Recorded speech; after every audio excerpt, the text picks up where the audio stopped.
Hi, I'm Tori, and I am a doctor of physical therapy who specializes in pelvic dysfunction, which means I treat things that can go wrong around the pelvis, and this includes sexual dysfunction. After making some other videos to do with female sexual health, I got a really cool request to make a video attempting to answer the question, how many ways can a female orgasm? And I am so excited to share what I've learned with you. At first, I assumed I would be answering this question with a number or some sort of list and then just walking through the different examples. Something like, a female can orgasm in 10 different ways and here's what they are. But I was so wrong. Once I started really researching the topic, I quickly realized that the world is filled to the brim with a wide array of both studied and anecdotal examples of female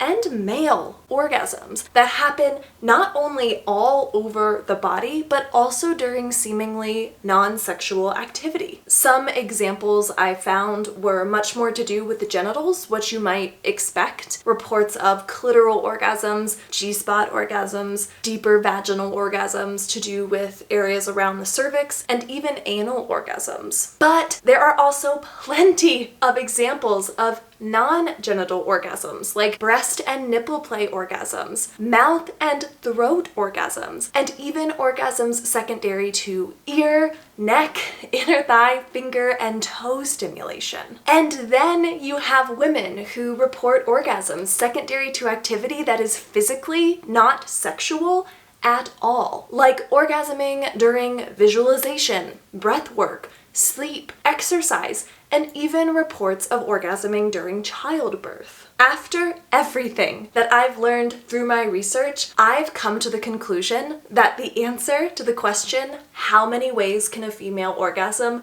is infinity. That, in the same way that pain is not limited to any one part of the human body, neither is pleasure. However, in the same way that pain can be very difficult to study, so too can pleasure. Science tries very, very hard to be objective and impartial in its study of the human body, to seek facts and truths independent of personal feelings, independent of subjectivity. And while pain does have some objective physiological markers, it really is a subjective experience, unique to the individual experiencing it. An example of this might be a broken bone. Two people can break the exact same bone, the exact same way, and still experience their pain differently. On a scale from 1 to 10, where 1 is easy, forgettable pain and 10 is the worst pain imaginable, one person might rate that pain as a 2, and the other might rate that pain as an 8. And that subjectivity doesn't make any person's experience of pain any less real or any less valid. On the contrary, if we want to learn more about how pain functions in the body, then we must first believe people's subjective reports of it. However, that subjectivity does make it difficult to quantify experiences of pain, and it makes it more challenging to apply the findings of an academic study to the masses. A different example of another topic that poses the same conundrum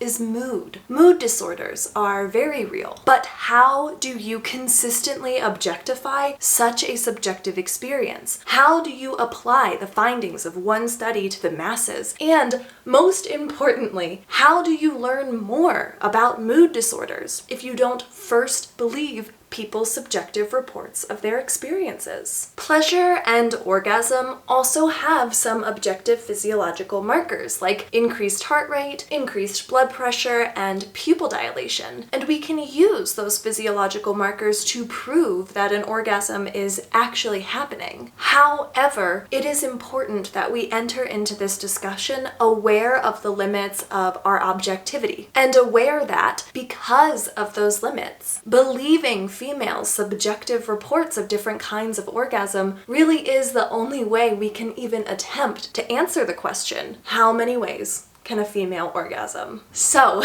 all of this to say, I firmly believe that the answer to the question, how many ways can a female orgasm, is infinity. And I also believe that the science clearly supports my conclusion. And it is my intention to demonstrate why in today's video. As always, timestamps and links to any studies or resources mentioned today can be found in the description below. And without further ado, let's get into it. As I mentioned, there are objective physiological markers associated with orgasm: increased heart rate, increased blood pressure, and pupil dilation. And one way to objectively study the female orgasm would be to pair these physiological markers with different forms of stimulation. For example, pairing these physiological markers with clitoral stimulation and its subsequent orgasm. And that's a great way to prove that clitoral orgasms are objectively real, that they are actually happening, but it doesn't explain why they are biologically possible. In order to explain why they're possible, to explain why the female body is capable of these types of orgasms in the first place, you would need to identify the sensory nerve pathway that is responsible for sending pleasure signals from the clitoris to the brain. Before we can build on this concept, it's important that you know what a sensory nerve pathway is, which means it's important that you have a general understanding of the human nervous system. It is the nervous system that is in charge of receiving all of the body's sensations, processing that information, and then deciding what to do in response. Said another way, it is the nervous system that is in charge of receiving potentially pleasurable stimulation, processing that stimulation, and then deciding whether or not to orgasm in response. So, the nervous system is made up of three major components: the brain, the spinal cord, and the peripheral nerves, which is the name given to both the spinal nerves and the cranial nerves. Let's talk about anatomy before we talk about function. I think it's easier to visualize the brain and the spinal cord in your mind's eye, where the peripheral nerves can be a little trickier. So, the brain lives inside of your skull. It is protected by bone. And the spinal cord lives in your spine. It is also protected by bone. It is encased in your vertebra. The peripheral nerves are not protected by bones. They run freely throughout your body, kind of like the veins you might be able to see running freely on your hand. Peripheral nerves look like pieces of string, and the majority of your peripheral nerves are spinal nerves, which means that they originate in your spinal cord and travel from the spinal cord to their respective tissues. Take a moment and touch your fingertip. The reason that you can feel that touch sensation is because there is a peripheral nerve, a spinal nerve, that runs like a piece of string from your fingertip all the way back to your spinal cord. As I mentioned, the majority of your peripheral nerves are spinal nerves. They originate in the spine. However, you do have some cranial nerves, which are peripheral nerves that originate in your brain, which means they travel from the brain to their respective tissues. Take a moment and this time touch your cheek. The reason that you can feel that touch sensation is because there is a peripheral nerve, a cranial nerve,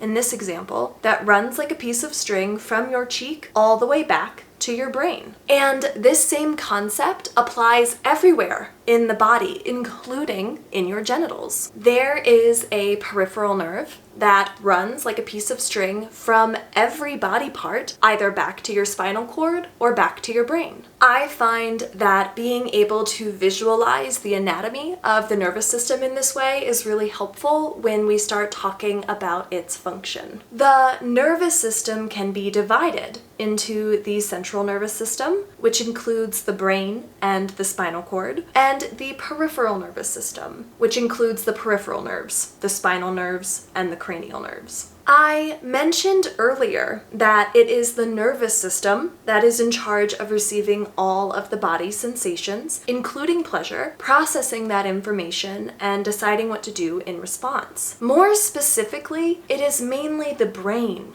that is in charge of receiving, processing, and responding to bodily stimulation. The brain is the body's main control center, and while the spinal cord is in charge of receiving, processing, and responding to some bodily information, for simplicity's sake, let's say that the spinal cord and the peripheral nerves together act as a messenger between the brain and the rest of the body. Again, take a moment and touch your fingertip. Recall that the reason that you can feel that touch sensation is because you have a peripheral nerve that runs like a piece of string from your fingertip all the way back to your spinal cord and ultimately up to your brain. But what's really going on there? That peripheral nerve in your fingertip is receiving a signal, touch. That signal travels along the peripheral nerve, like a car traveling on a highway or an electrical signal traveling through a wire, back to the spinal cord and ultimately up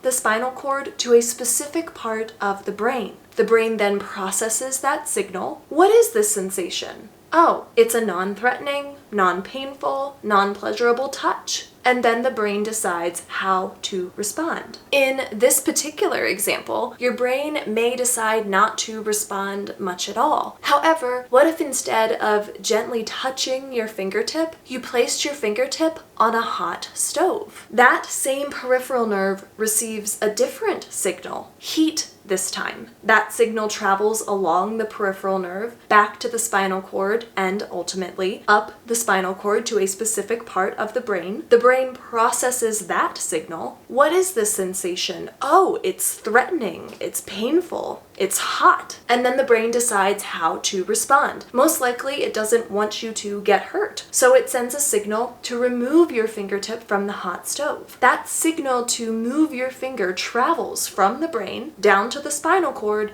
and then along that same peripheral nerve until it gets to your fingertip and you move. With these examples in mind, I think it's fair to say that the brain and body communicate with one another through two different languages: sensation and movement. A sensory language, oh, that stove is hot, and a motor language, move your finger. The body talks to the brain via sensory stimulation, think touch and temperature like we've talked about in our examples, but also pain and pleasure. And the brain talks to the body via motor commands, think voluntary movements like waving to a friend, and involuntary movements like your heart beating. Said another way, the brain receives sensory information from the peripheral nerves, processes that information, and then sends motor commands back out to the body through the peripheral nerves, which means each peripheral nerve is responsible for either relaying sensory information from the body to the brain, sending motor commands from the brain to the body, or both. So what is a sensory nerve pathway? It is the peripheral nerve that is responsible for sending sensory information from one part of the body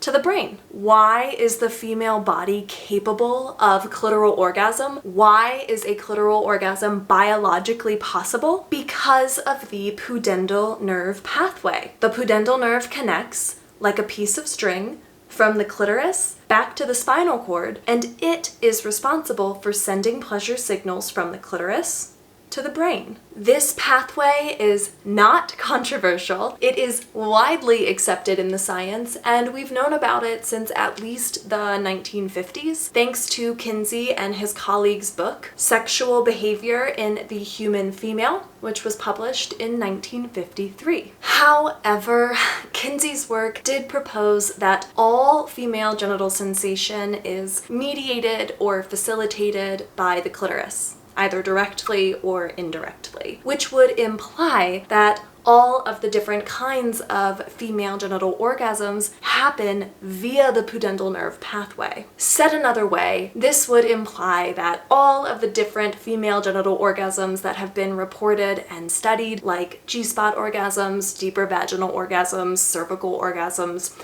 etc., are actually just different kinds of clitoral orgasms. And this proposal, this notion, has persisted since its publication in the 1950s, and that's really unfortunate, because if you believe female subjective reports of these different genital orgasms, then you would be curious scientifically as to why they report that they feel so different, that they feel so distinct from each other. For example, if you meet a woman who is capable of both a G-spot orgasm and a clitoral orgasm, she will tell you that they are two different, discernible, distinct unique kinds of orgasm. That subjective experience alone starts to poke holes in the idea that all orgasm is mediated via the clitoris and pudendal nerve pathway, because if that were true, all female genital orgasms would feel very similar, if not pretty much the same. So what other explanations could there be for the biological possibility of different kinds of female genital orgasms? One explanation would be the existence of different sensory nerve pathways other than the pudendal nerve pathway. Here's the thing. We've known since the late 1960s and 1970s which peripheral nerves are responsible for conveying sensory information from the vagina, cervix, and uterus to the brain, because we've been interested in the study of obstetrics, the branch of medicine to do with childbirth. So we've known that the pelvic nerve carries sensory information from the vagina to the brain, and that the pelvic and hypogastric nerves together both carry sensory information from the cervix and uterus to the brain. How can the pelvic nerve act as a pathway for the vagina, cervix, and uterus all at the same time? Because nerves can have different branches, much like the different tributaries that can branch from a main river, or the different exits that can branch from a main highway. The pelvic nerve travels like a piece of string from your spinal cord and into your pelvis, and then it branches. One branch travels to the vagina and the others to the cervix and uterus. But just knowing that the pelvic and hypogastric nerves carry sensation from the vagina, cervix, and uterus to the brain isn't enough to prove that they are the sensory nerve pathways responsible for unique genital orgasms, as opposed to the pudendal nerve pathway being responsible for all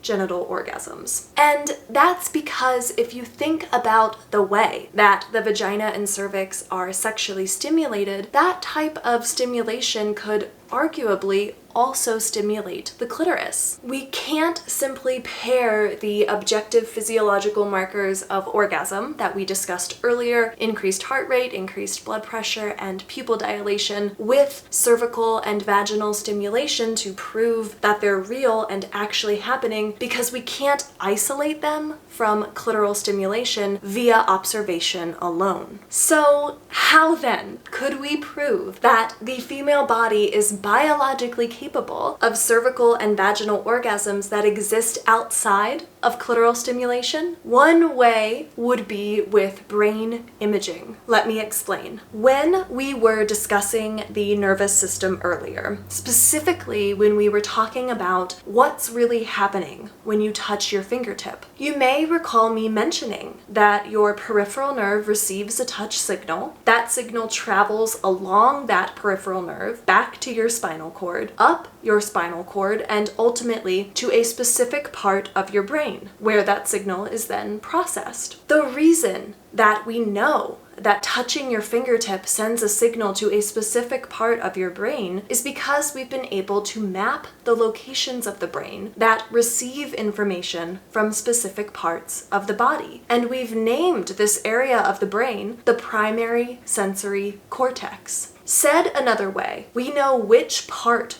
of the primary sensory cortex is responsible for receiving and processing sensory information from our fingertips, hands, arms, legs, feet, face, and, you guessed it, our genitals. And we refer to the part of the primary sensory cortex responsible for our genitals as the genital sensory cortex. Sometimes the literature will refer to this part of the brain as the sensory homunculus, a phrase coined in 1937 by the two neurosurgeons who made this discovery, Penfield and Bouldry. While the term homunculus gets tossed around loosely sometimes, it is truly meant to define a physical representation of what our bodies would look like if the size of our body parts were proportional to their sensitivity, were proportional to the area of the primary sensory cortex, the amount of brain space allotted to them. Said another way, different parts of our body are more sensitive than others. An easy, palpable way to experience this for yourself is to take two sharp pinpoints, like two needles or two safety pins, hold them close together, and use them to touch your fingertip. You'll be able to tell that you are touching yourself with two different points. However, if you take those same two pinpoints and prick your elbow, you likely won't be able to differentiate the 2 points. And that's because your fingertips are much more sensitive. You have a lot more peripheral nerves there than your elbow. When you map the body onto the primary sensory cortex, you realize that these discrepancies exist everywhere. Your lips are much more sensitive than your kneecaps, for example. And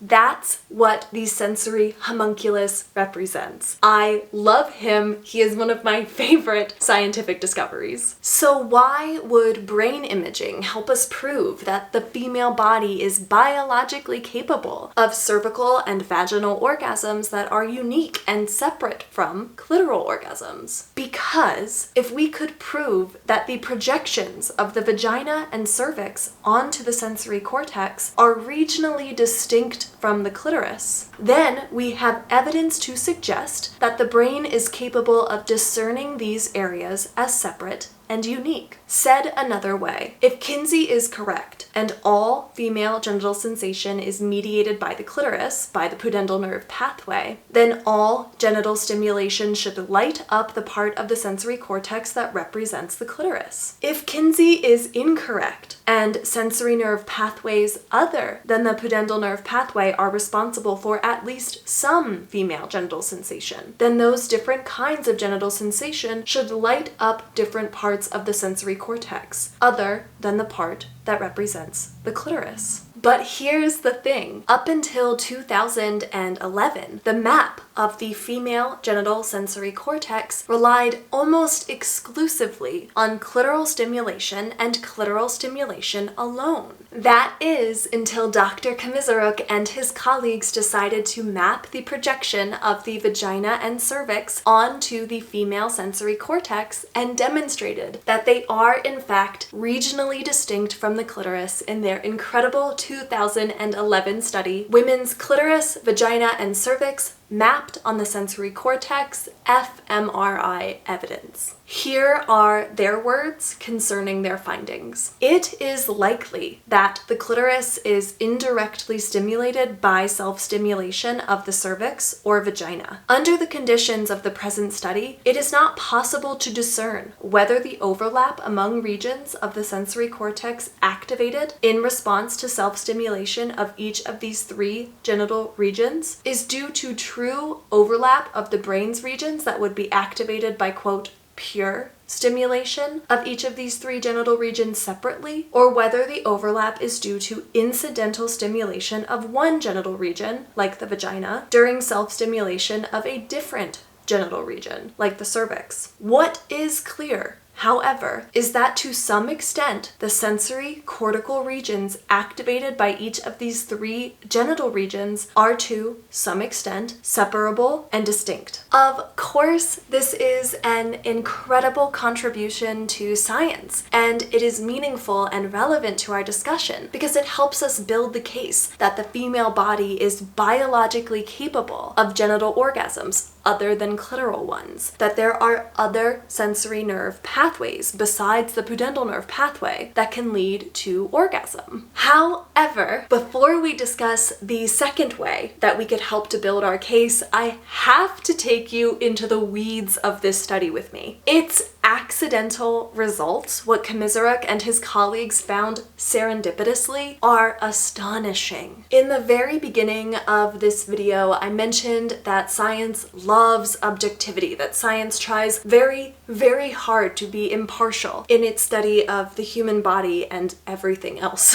for that matter. One way to practice that objectivity is to include what are called controls in your experiments. Controls are meant to limit variables that aren't of interest to you that could affect the outcome of your experiment. Let's use a simple example to illustrate controls. Let's say that I plant basil seeds in a pot on my bedroom windowsill. I forget to water them, and after a few weeks, the seeds don't sprout. I think that the reason that they haven't sprouted is because I forgot to water them, but I want to test my hypothesis scientifically with a controlled experiment. So, knowing that water is my variable of interest, I try my best to control all of the other variables. I purchase 2 identical pots, place them side by side in the same windowsill, hoping that they get the same amount of sun, and plant the exact same number of seeds from the exact same manufacturer in each pot. Then, the only thing I do differently is water one pot every day and never water the other. After a few weeks, the watered pot's seeds sprout and the unwatered pot's seeds don't. That's pretty good evidence to suggest that my hypothesis was correct, that it really was the water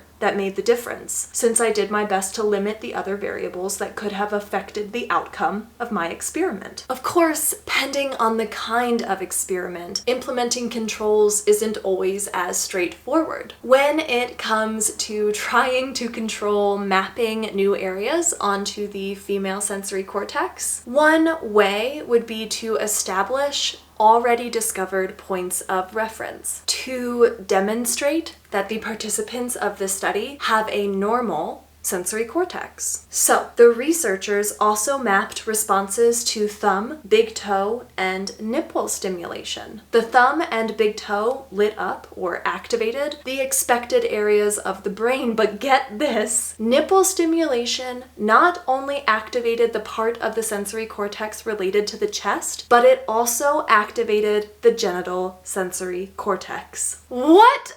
Not only does this finding give validation to women who have reported for decades that breast and nipple play can lead to orgasm, but it also might beg some really interesting questions of our understanding of the human body. Hear me out. If female nipple stimulation activates the genital sensory cortex, then the only logical explanation is that there is some sort of relationship, either a direct relationship or an indirect relationship between nipple stimulation and genital stimulation. The indirect relationship that might exist here could have to do with oxytocin, famously known as the love hormone. It could be true that nipple and breast play cause the brain to release oxytocin, and one of the things that oxytocin does is make the uterus contract. So, if nipple and breast play releases oxytocin in the body, causing uterine contractions, that explains why the chest area and genital area of the sensory cortex would light up or activate during nipple play. Chest, due to nipple stimulation; genital, due to the uterine contractions. Case closed. And this possibility, this hypothesis could be tested. If you ask women in a similar study setup who've undergone the complete surgical removal of their uteruses to stimulate their nipples, then the release of oxytocin can't cause uterine contractions, since the uterus no longer exists. If their brain imaging showed that only the chest area of the sensory cortex lights up when they stimulate their nipples, then it probably is the oxytocin that causes the genital sensory cortex to activate during nipple play. However, if their brain imaging continued to demonstrate that both the chest and genital sensory areas light up, well then we'd have to rethink the way that we interpret the sensory cortex as representing these regionally distinct areas of the body entirely. The human body is wild. Anyway, the control conditions of this 2011 study accidentally demonstrated a neurological basis for the decades-old claim that nipple and breast play can lead to orgasm. Awesome. This study's control conditions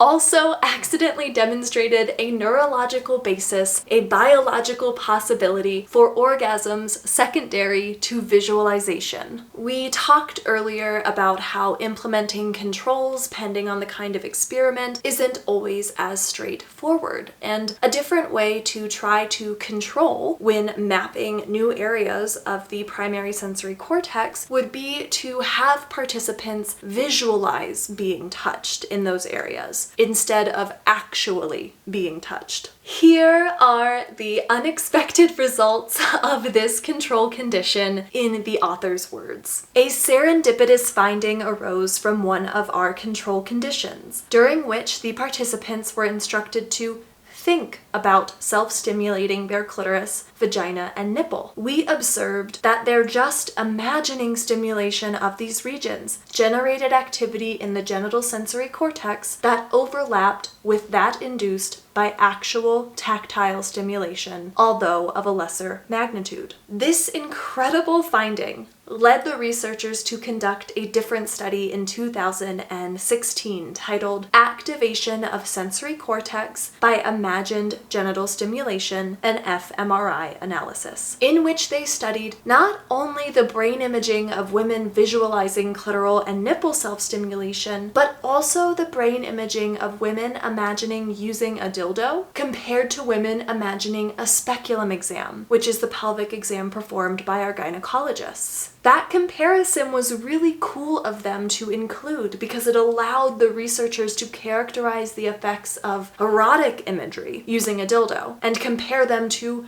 non-erotic imagery undergoing an exam at the doctor's office. And what did they find? Well, as expected, visualizing clitoral and nipple self-stimulation did generate activity in the genital sensory cortex, just like actually touching the clitoris and nipple does, just to a lesser extent. However, imagining dildo stimulation, and I quote, generated extensive brain activation in regions previously shown to be active in the process of genital stimulation leading up to and including orgasm, whereas imagining speculum stimulation generated virtually no brain activation. Why are these findings so noteworthy and relevant to our current discussion? Because they demonstrate that the female body is biologically capable of orgasm through visualization and visualization alone. All of a sudden, the women who claim to be able to orgasm from visualization-based activities like imagery, maybe breath work, even orgasming during their sleep, have scientific evidence to back their claims. Alright, so this tangent, which gave us evidence that nipple and breast play orgasms, as well as visualization-based orgasms, are biologically possible, stemmed from us talking about how brain imaging, how demonstrating that the vagina, cervix, and uterus are regionally distinct from the clitoris in the primary sensory cortex, could help us build the case that the female body is biologically capable of genital orgasms other than clitoral ones, that sensory nerve pathways other than the pudendal nerve pathway, like the pelvic nerve pathway or the hypogastric nerve pathway, could lead to orgasm. A second way to build that case would be to study women who no longer have access to their pudendal nerves, to study women who can no longer feel their clitorises. How would we accomplish this? By studying women who have complete spinal cord injuries. Recall when we were first discussing the nervous system. We talked about how there are two kinds of peripheral nerves. Nerves that originate in the spinal cord, spinal nerves, and nerves that originate in the brain, cranial nerves. When someone suffers a complete spinal cord injury, for simplicity's sake, imagine that all of the spinal nerves below the level of injury go offline because they can no longer connect back to the brain. That's why people with complete spinal cord injuries are paralyzed and numb below the level of their injury. The spinal nerves below the injury that are responsible for either relaying sensory information from the body to the brain, sending motor commands from the brain to the body, or both, can no longer transmit sensory signals back to the brain or receive motor signals from the brain. The pudendal nerve, and the pelvic and hypogastric nerves for that matter, are all spinal nerves that connect to the spine at relatively low levels. To anyone interested, the hypogastric nerve connects at the highest point, around T10. So whether we accept that that the pudendal nerve facilitates all female genital orgasms one way or another, or we accept that the pelvic and hypogastric nerves are also valid sensory nerve pathways responsible for some non-clitoral female genital orgasms. If a woman has a complete spinal cord injury at or above T10, which means she no longer has access to any of these pathways, can she still experience genital orgasms? And the answer is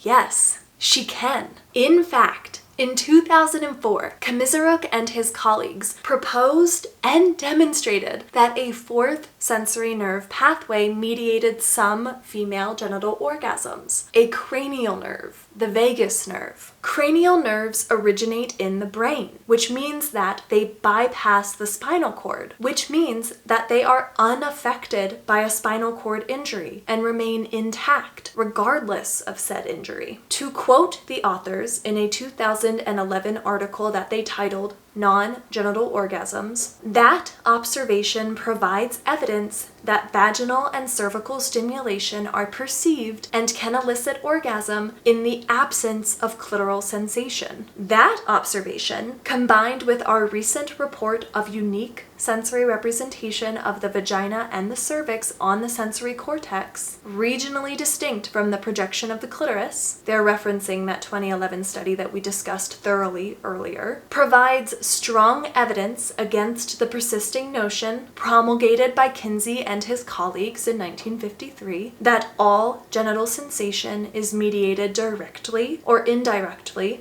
by the clitoris. And what's wild about the vagus nerve pathway being a sensory nerve pathway responsible for some female genital orgasms is that the vagus nerve has other, non-controversial, well-known, widely accepted branches. The vagus nerve originates in the brain and conveys sensory information from the ear canal, the voice box, the esophagus, and even part of the lungs. All of a sudden, the women who report orgasming from ear massage, from music which vibrates in your ear canal, from singing, using your voice box, from deep throating. That's right, women and men for that matter have reported what they call mouth and throat gasms. And again, from breath work, using your lungs, don't seem so crazy. It's almost as if every report of female orgasm has a biological basis if we simply study it. But why do I think that the answer to the question, how many ways can a female orgasm, is infinity, instead of simply the number of examples that we've discussed thus far? Let me explain. When discussing the nervous system, there are two phenomena that we must consider: neural crosstalk and sensory cortex smudging. Crosstalk is not unique to the human nervous system. It happens in electronics too. In electronics, crosstalk happens when a signal transmitted on one channel creates an effect in another, separate channel. For example, if you've ever been on the phone or used a walkie-talkie and been able to hear someone else's conversation, that's crosstalk. That same thing happens in the human nervous system, in a functional, healthy nervous system. And in fact, it is integral in the proper functioning of some of our organs. Sometimes sensory signals from one nerve will affect the motor signals of another, and vice versa. And sometimes the sensory signals from one branch of the same nerve will affect the sensory signals in a different branch of that same nerve. For example, we know that the rectum is supplied by the pelvic nerve. We think part of it might also be supplied by the vagus nerve, and we know that the anus is supplied by the pudendal nerve. So could a woman experience an orgasm when she is pooping because the act of pooping stimulates crosstalk between these three nerves and their orgasmic sensory abilities? Could that explain what some women claim feel like true, unique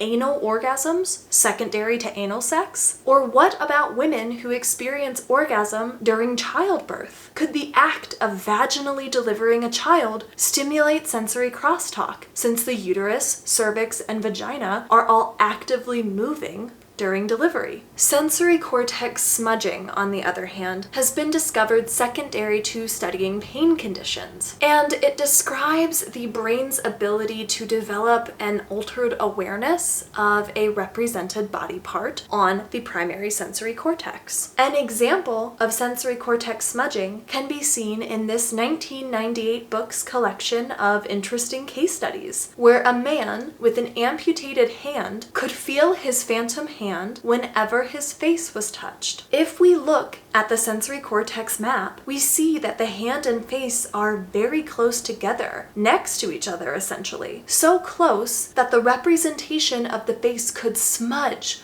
or bleed or shift into the representation of the hand or vice versa, which could explain why this man felt his phantom hand whenever his face was touched. While we've only studied sensory cortex smudging through the lens of dysfunction, could it exist in a healthy body? The toes and feet are right next to the genitals on the sensory cortex. Could this explain why some women report orgasms secondary to toe and foot stimulation? To add icing to my infinity cake, we must also consider, when discussing crosstalk, cortex smudging, and simple nervous anatomy, that each and every human nervous system is individual and different. The way that my nervous system can crosstalk and its ability to smudge are unique and different than yours and everyone else's. In fact, the paths that my pudendal, pelvic, hypogastric, and vagus nerves travel, as well as the way that they branch, is unique and different than yours and everyone else's. A much more palpable way to visualize just how different each nervous system is to take a moment and look at your foot. It's a foot. It has toes and an arch, a heel,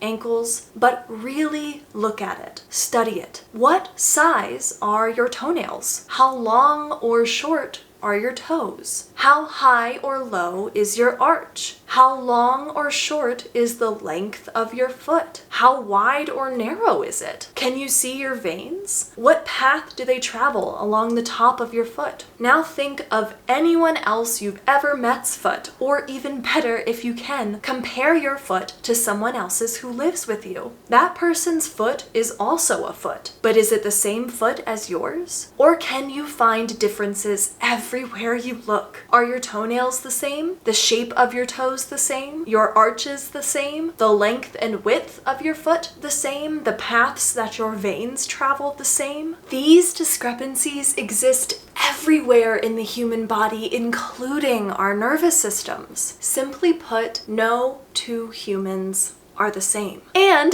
since we are talking about the female orgasm, there are 3.8 billion different female nervous systems, give or take, to consider when trying to answer this question, with an endless possibility for new systems to be created. Hold that thought in your mind and consider the limitations of science. Even if a study could include an outlandish number of women, let's say this study had 1 million female participants in it, that still only represents 0.026% of the female population. And even given everything that we've discussed so far, we still haven't addressed women who report orgasms secondary to shoulder and knee stimulation, or women who have had amputations who claim to have orgasms inside of their phantom limbs, or women who have orgasms during seizures secondary to epilepsy. In fact, there's even a case study of one woman who refused anti-epileptic medicine and brain surgery because she enjoyed her orgasmic seizures so much that she didn't want to risk minimizing or eliminating them with treatment. And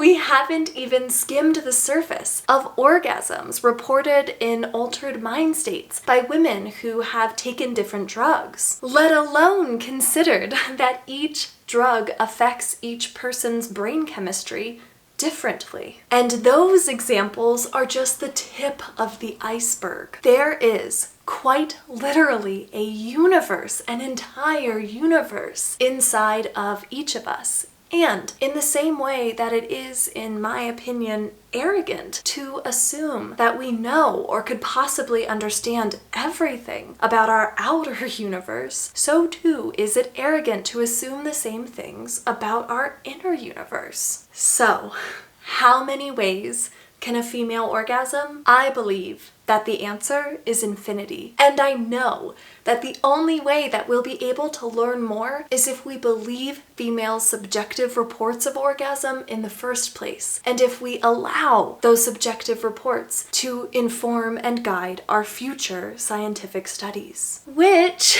is one of the reasons that I created the Female Orgasm Survey. It is a completely anonymous 3-question survey, 2 yes or no questions, 1 open-ended question that takes about a minute or so to complete. And if you have female genitalia and you are interested in participating, you can find a link to it in the description below. And if you do choose to participate, thank you so much. It really means a lot to me. And on that note, thank you so much for watching. If you enjoyed this video, please do give it a thumbs up, and if you didn't like it, give it a thumbs down and let me know what I can do to improve in the future. Feel free to comment absolutely anything down below. Your experiences, how many ways you think a female can orgasm, questions you have, content suggestions, feedback, literally anything. I do try really hard to read and respond to all of my comments. Don't forget to check me out on Instagram, and if you want to see more content from me, please do consider subscribing to the channel. I make videos about pelvic things, like today's video, and I also make videos about life things. Thank you again so much for watching. I hope that you have a wonderful rest of your day, and I will see you in the next video. Bye.